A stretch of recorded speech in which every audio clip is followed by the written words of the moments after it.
One Punch Man, chapitre 203, on a Void qui a, tout comme Garou, retrouvé ses esprits suite au punch de Saitama, dont le coup avait fait s'évaporer le pouvoir de Dieu à l'époque.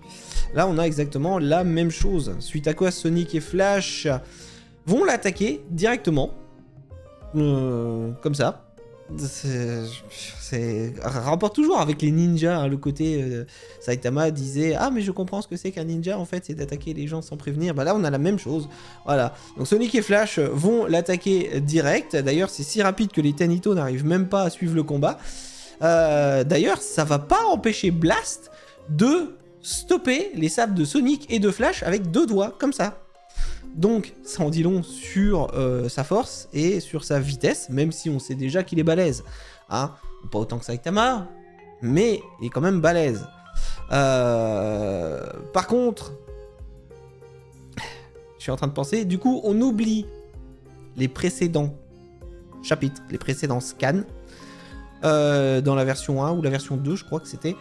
Comme quoi Void était une mauvaise personne et qu'il jouait la comédie en tant que coéquipier de Blast. Voilà. Donc ça, faut encore faire en sorte que ça n'a jamais existé. Ça m'énerve. C'est le genre de truc, en fait, c'est parce que t'as tellement vu d'histoires, de chapitres, de trucs, que tu te dis non, ça c'est canon, non, ça c'est plus canon. Voilà. Tu sais plus à force, tu sais plus. Donc là, non, voilà. Donc Blast était pas mauvais du tout. Là, cette fois-ci, c'est un gentil qui est juste tombé dans le piège de Dieu, visiblement, hein, et puis qui s'est laissé pervertir.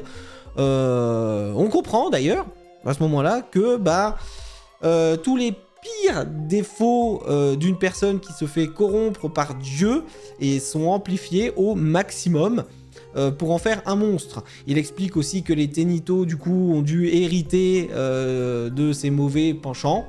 Sauf Sonic et Flash qui eux visiblement ont su préserver leur personnalité en ne devenant pas des toutous, genre.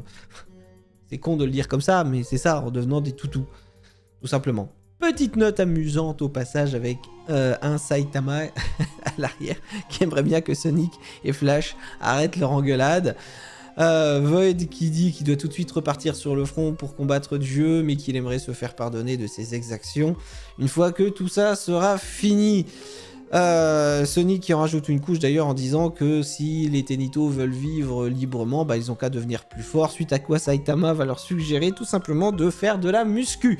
Et bien évidemment, comme Saitama est super balèze et qu'il leur a mis la raclée, il n'y en a pas un seul qui va broncher et vouloir oser le contredire, même si la suggestion paraît ridicule.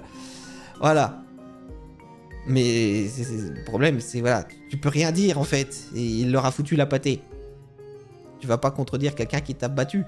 Après ça, on a un petit moment de réflexion de Blast. Alors, c'est vrai que Saitama a punch Garou et Void, sans les tuer, ce qui est exceptionnel, mais parce qu'il n'avait pas l'intention non plus de les tuer. Voilà, sans les tuer, mais en faisant ça, il les a libérés du pouvoir de Dieu. Alors, du coup, Blast se demande qu'est-ce qui a bien pu se passer avec le point de Saitama.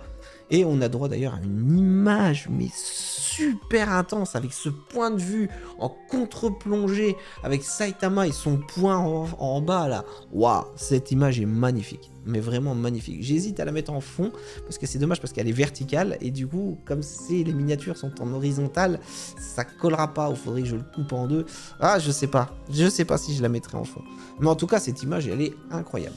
Bon, après, on a les Tenito qui se cherchent un chef par intérim et qui vont choisir Saitama vu qu'à la fois il est fort et que il n'a pas une très bonne réputation auprès des autres héros. D'ailleurs, j'ai pas compris en quoi c'est une bonne chose le fait de ne pas avoir une bonne réputation auprès des autres héros. C'est quoi le truc ? Quel est le lien avec le fait de choisir un chef fort, certes, mais vous n'avez pas une bonne réputation, du coup vous n'avez pas un bon lien avec les autres héros. Ça change quoi le fait que justement il soit tout seul et qu'il n'ait pas une bonne réputation vis-à-vis des autres héros? J'ai pas compris. Franchement, j'ai pas compris. Si vous avez compris ça, expliquez-moi, parce que moi j'ai pas compris en quoi c'était une bonne chose le fait de pas avoir de potes parmi les autres héros. Voilà. Bon, par contre, le fait que Blast demande à Saitama de l'aider pour affronter Dieu plus tard, c'est sympa. C'était sympa.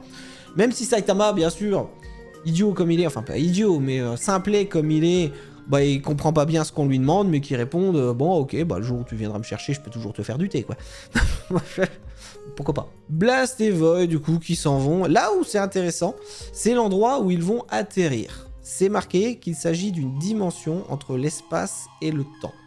Du coup, théorie, ça sera peut-être là qu'aura lieu le combat final avec Dieu.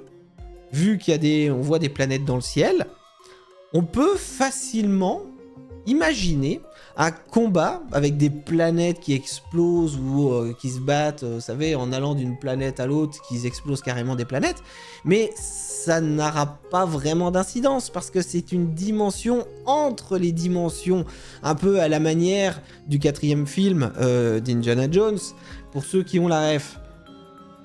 Voilà. En revanche, sur la planète où ils atterrissent, on voit la tortue géante et le lion qui avaient attaqué sur Terre, là, qui étaient sortis de la dimension, et qui sont morts suite des coups de Blast et des tranchants de Void. Donc, je me dis, bah, ils étaient pas si terribles que ça, finalement, parce qu'ils ont été tués assez facilement. Je veux dire, Blast l'a juste battu en mettant des gros coups de poing dimensionnels, et Void l'avait tranché. Et là où on pensait que quand ils repartaient dans leur dimension, ils avaient l'air d'être un peu régénérés, bah non, pas du tout, parce que là, ils sont morts. Voilà, ils sont là, tout simplement, ils sont morts. Donc, c'est pas des monstres super balèzes, finalement. Mais en revanche, on a une sorte de gros dragon mort à côté qui est beaucoup plus gros que les deux autres, qui surprend d'ailleurs le fait qu'il soit là mort, surprend Void et Blast. Void qui dit mais c'est toi qui l'as tué, et bien sûr Blast qui répond non, c'est pas moi, mais je devine qui c'est. Et effectivement, on comprend que c'est Saitama qui l'a battu quand il rentrait chez lui, qui s'est retrouvé face à face avec ce monstre-là. Alors pourquoi ce monstre-là est sorti de la dimension pendant que Blast était parti, c'est pas trop. On a juste, j'imagine, voulu introduire le fait que Saitama, parce qu'il n'avait pas frappé un monstre, mais en fait, s'il l'avait fait, il l'aurait aussi bien battu que Blast et Void, en sachant que là, on te met un monstre un petit peu plus gros que les deux autres, pour bien montrer que Saitama a la one punch de toute façon. Voilà, c'est... bon... Voilà. Et le chapitre donc se finit avec les Tenito qui insistent auprès de Saitama pour devenir leur chef, Flash qui pense toujours que Saitama est son disciple, Flash qui veut... Non, Sonic, pardon, qui veut sa revanche, les deux autres ninjas dont j'ai oublié le nom qui veulent se venger de Flash, bien sûr il y a aussi Genos qui est là, et Saitama qui voudrait bien voir tout ce petit monde foutre le camp de chez lui, et on voit même Rex dans un coin de l'image. Enfin bref, on en a fini avec le chapitre Ninja et Void, même si on n'a pas vraiment eu de combat, on a plus ou moins respecté la version d'origine, et moi ça me convient. Je me dis dans un sens qu'on aura des autres combats de toute façon de fou certainement plus tard, et ça fera l'affaire. Alors, oui, on m'avait promis un combat contre Void, qui serait encore plus fou que celui contre Garou, et au final on n'a rien eu et le combat s'est passé en off. Oui, on a dû attendre 2 ans pour finir cet arc, alors qu'on pensait avoir un superbe hamburger à manger, et on n'a eu que des miettes de pain. Oui, on pensait tous voir les pouvoirs en action de Void, qui serait dimensionnel, qui serait capable de couper des dimensions, de passer à travers, même comme on l'a vu dans la seconde version d'ailleurs du chapitre, hein, avec un Saitama complètement cheaté qui a arrêté les sabres venus d'une autre dimension. Du coup, on s'attendait tous à avoir un combat où on verrait encore une fois Saitama défier les lois de la nature. Et à la place, non, on a eu un Saitama qui a one-shot Void, qu'il a libéré des pouvoirs de Dieu parce que visiblement le point de Saitama a le pouvoir de libérer les gens qui sont possédés par Dieu. Alors j'ai envie de dire, c'est une facilité scénaristique, mais pourquoi pas? Pour moi, c'est du même niveau que le voyage dans le temps avec Garou et Saitama. Pour moi, c'est du même niveau.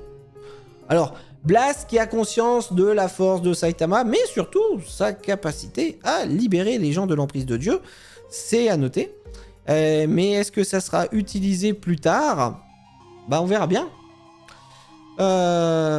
Et est-ce que les Tenito, moi j'ai envie de me poser une question, vont former une sorte de troupe, plutôt une sorte de groupie, derrière Saitama, qui vont le suivre partout, pour prendre exemple sur lui, pour devenir plus fort, un peu comme le fait d'ailleurs Genos, mais d'une façon encore plus chiante pour lui, dont il n'arrivera plus à supporter. Ça serait amusant. Moi j'aimerais bien, ouais, pourquoi pas. Ça serait assez comique de voir ça. Flash et Sonic qui ont l'air de s'être rabibochés, d'être redevenus amis-amis. Sauf que l'un, bon, veut Saitama comme disciple et l'autre le veut comme partenaire de combat. Mais bon, est-ce que ça veut dire qu'ils vont être souvent encore à frapper à la porte de Saitama pour soit le combattre, soit pour lui dire « viens t'entraîner » ? Je sais pas. Enfin bref, un beau bordel à venir. Et je sais pas du tout où va partir l'histoire. Mais bon, faut pas oublier qu'on a aussi les néo-héros. On a le pauvre On a le pauvre Black Brillant qui a perdu toute sa combativité. Moi, j'aimerais bien qu'il la retrouve. On a Garou, d'ailleurs, hein, faut pas l'oublier aussi. Peut-être qu'on le reverra. Sans oublier Suiryu qui a été chez les néo-héros parce qu'il a suivi Neogaza, là, je ne sais plus comment elle s'appelle. Mais qui a pour but quand même, normalement, de retrouver Saitama. D'ailleurs, j'aimerais bien voir un combat Suiryu versus Garou, parce que c'est tous les deux des maîtres en arts martiaux. Et je me demande depuis un petit moment quel est le plus fort des deux. Alors... Parce que, souvenez-vous quand même, le combat dans l'arène, à la base, Suiryu, il aurait bien voulu retrouver l'autre, et justement, l'autre, c'était Garou, qui avait fini le banni du tournoi. Mais, à la base, c'était normalement pour voir un face-à-face. Donc, moi, j'ai un vrai face-à-face Suiryu-Garou, j'aimerais bien. Parce que j'aimerais bien savoir lequel est le plus fort des deux. Ça m'intéresse. Voilà. Enfin bref, on en a fini avec cet arc. On va enfin entrer dans un nouveau chapitre. Et franchement, ça fera du bien à tout le monde, je crois. Parce qu'on en a tous marre. Tous. Mais vraiment, vous pouvez être que d'accord avec moi. Tous. Voilà. Donc, je vous dis à dans 15 jours pour découvrir enfin une suite et ne plus revoir tout ça. Je voudrais que ça soit derrière nous et qu'on n'en parle plus. Voilà. Parce que 2 ans là-dessus, j'en ai ma claque. Allez, ciao, à bientôt.